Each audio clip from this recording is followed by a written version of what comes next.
Hello classmates. Today I'm going to discuss about behaviorist views of learning. I am Maria Feli Pradas Rubio, reporting today. What is behaviorism? Behaviorism is an attempt to make psychology more scientific by studying only external behavior. Behavior response of an organism to stimuli objective and observable. The study of how environmental stimuli bring about changes in people's behaviors. Behaviorists ignore what goes on inside our mind since it can. What is behaviorism? According to behaviorists, we are born as blank slates. One's environment write on vessels to pour knowledge into lumps of clay that can be shaped by one's environment. Believe the environment, extrinsic forces, is the only thing that matters. Learning behavior change due to experiences. It doesn't consider very popular in United States before Piaget and Vygotsky writing were translated and brought here. Behaviorism by Thorndike bet out John Dewey's theories to become the dominant theory in United States. United States schools were structured after behaviorism rather than Dewey's model. Americans very interested in a scientific way. History of Behaviorism by Thorndike. Theory begins in United States around 1910 with E. Thorndike. He experimented with cats and dogs in puzzle boxes, found they learn through trial and error, not by observation. Applied his findings to humans, very influential in design of United School. History of Behaviorism by Watson. Give me a dozen of healthy infants, will form in my own special word to bring them up in, and I'll guarantee to take anyone at a random and train him to be any type of specialist. I might select a doctor, a lawyer, and an artist. History of Behaviorism by Pablo. It is a Russian psychologist who developed the idea of classical conditioning in 1927 using dogs.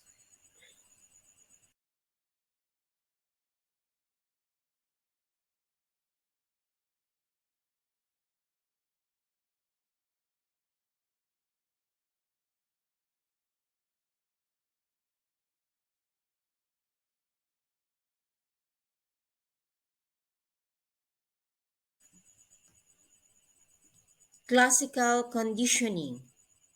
Explain learning of involuntary, emotional, or psychological responses. Happens when two stimuli are presented at the same time. Continuity. Being kicked by a horse, associating horses with kick, severe anxiety around horses. Important for teacher since school can cause unintentional learning through classical conditioning, especially anxiety. Examples of classical conditioning: hearing a teacher, friend, boy, boy girlfriend say to you, "We need to talk." Upon hearing this phrase, your stomach flutters. Any of your own examples? The point is, we learn to associate stimulus with response, and eventually, our body does this automatically in the presence of the stimulus.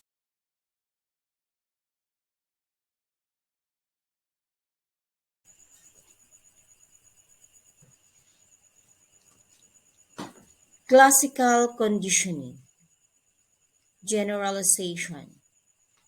When we learn a response to one stimulus, then exhibit the same response to similar stimulus. Example, condition to fear, math class, generalized to all school. Extension, gradual disappearance of an acquired response. Can happen naturally. Example, dog stops getting meat when music is played.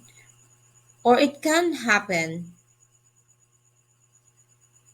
through some type of theory in case of severe anxiety reaction. Classical conditioning in the classroom.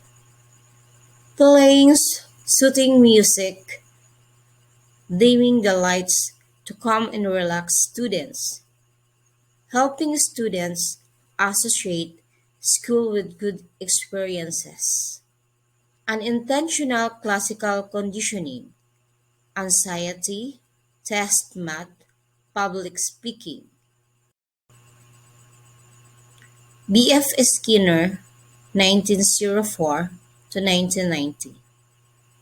He is an American psychologist, very influential from the 30s and 60s. Developed operant conditioning or instrumental conditioning, famous for the Skinner box used with pigeons and rats. Apply this finding to human learning. Interested in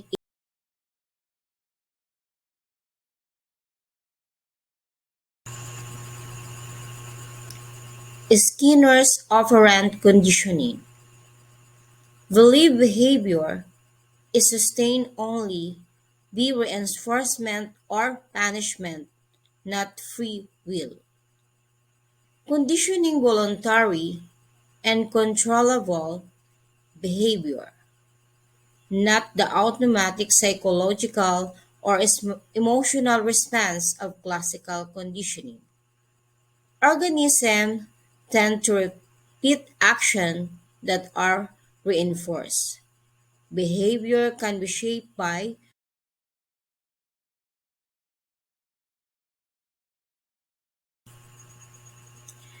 operant conditioning. Teachers can deliberately use operant conditioning with their students' training, rewards for good behavior, and punishment for bad. How someone reacts to our behavior determines whether or not we continue the behavior. If we are reinforced for something, we will likely to do it again. We must see the reinforcer as desirable for it to be reinforcing.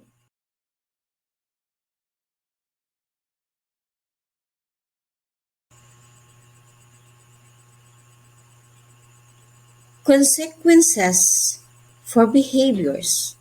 Positive reinforcement. You behave in a way that results in a reward, so you are more likely to repeat that behavior. Negative reinforcement.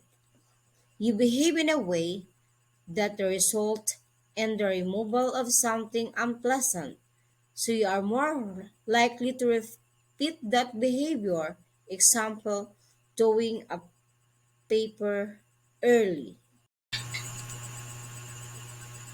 Negative reinforcement and punishment.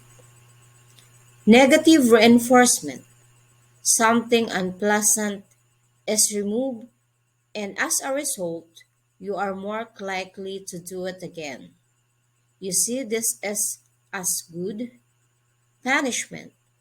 A consequences happen that you don't like, and you are less likely to do it again. The punishment can add something to take something away. Shaping new behaviors. Process of reinforcing a series of responses that increasingly resemble the desire of final behavior. When desired behavior occurs rarely or not at all, we use shaping. First, reinforce a response that in some way resembles the desired behavior, then one that is closer, etc. Think of animal training on the hyper kid who can't stay in the seat. Do things in small steps. Contrasting classical and operant conditioning. In classic conditioning, the response is involuntary. In operant conditioning, the response is voluntary. In classical conditioning, two stimuli are paired, one that already elicits response, the other begins to elicit same response. In operant conditioning, the stimulus comes after the responses. Student sits quietly, praise follow.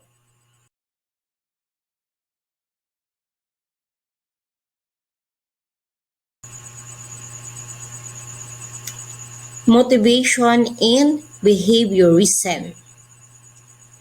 External motivation only. Skinner didn't believe in internal motivation. We do things only for a reward or to avoid punishment. For example, grades, praise, stickers, money, and social status.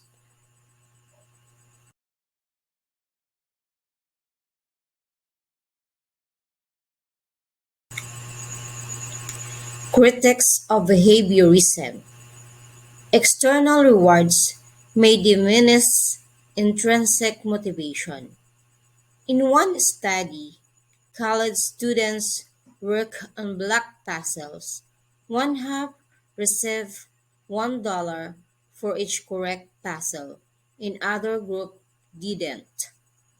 Those paid for correct puzzle were less likely to continue doing puzzle when reinforcement stopped.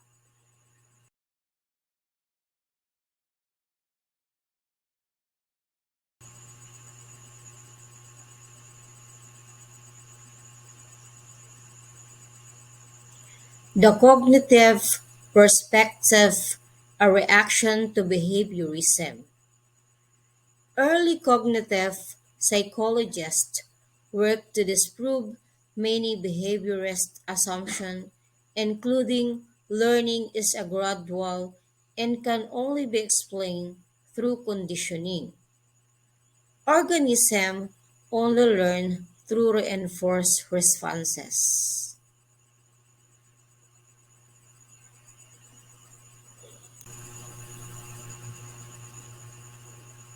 Wolfgang Kohler, German Gestalt psychologist who showed that all learning can't be explained by conditioning, 1920s.